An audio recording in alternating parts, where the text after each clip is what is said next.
How did we reach a point where Muslims began dividing themselves the same way the previous nations once did? How do entire sects rise inside a faith whose book keeps warning again and again?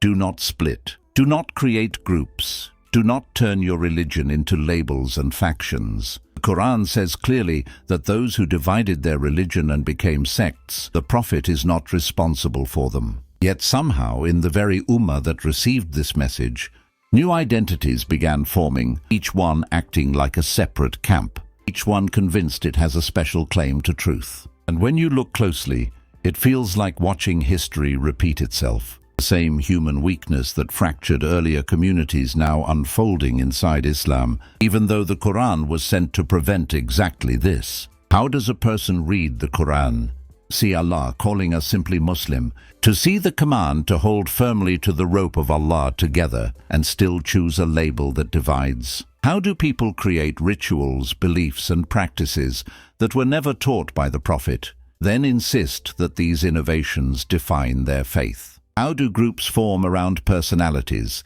leaders, lineage, or philosophical ideas, and then defend them the way other religions defend their priests or holy men? Even though Islam teaches that no human being, no family line, no scholar and no imam can come between you and Allah, it is heartbreaking when you realize how similar this is to the pattern of the past. People taking a pure message and layering it with interpretations, exaggerations, loyalties, and emotional attachments until the unity Allah commanded becomes foggy. It becomes painful to watch Muslims argue over identities the Quran never mentioned, defend positions the Prophet never taught, and build walls that Allah never authorized. And the saddest part is that every group believes it is protecting the truth.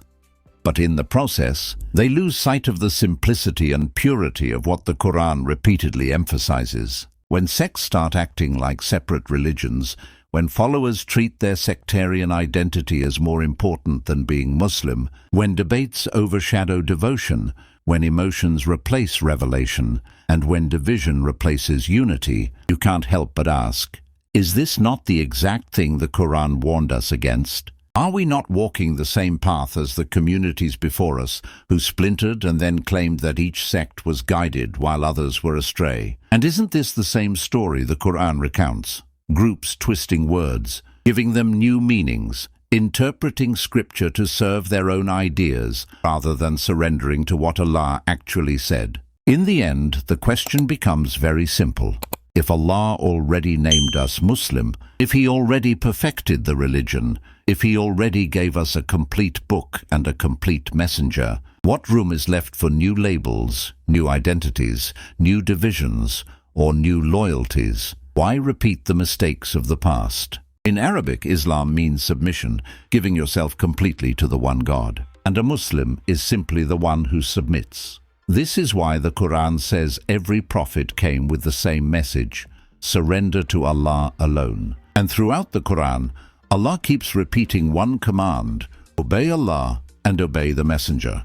Allah says this in Surah An-Nisa, Surah Al-Imran, Surah Al-Anfal, and even in Surah Muhammad, where He says, O you who believe, obey Allah and obey the messenger. The messenger here is Prophet Muhammad, peace be upon him. Allah even says whoever obeys the messenger has obeyed Allah, but the Quran never commands us to obey any imam. No verse says, obey the imams. No verse names any imam after Prophet Muhammad, peace be upon him. And no verse gives any human being that level of authority. The Quran keeps our identity very simple. Submit to Allah. Follow His Prophet Muhammad, peace be upon him. And you become what the Quran itself calls you, a Muslim.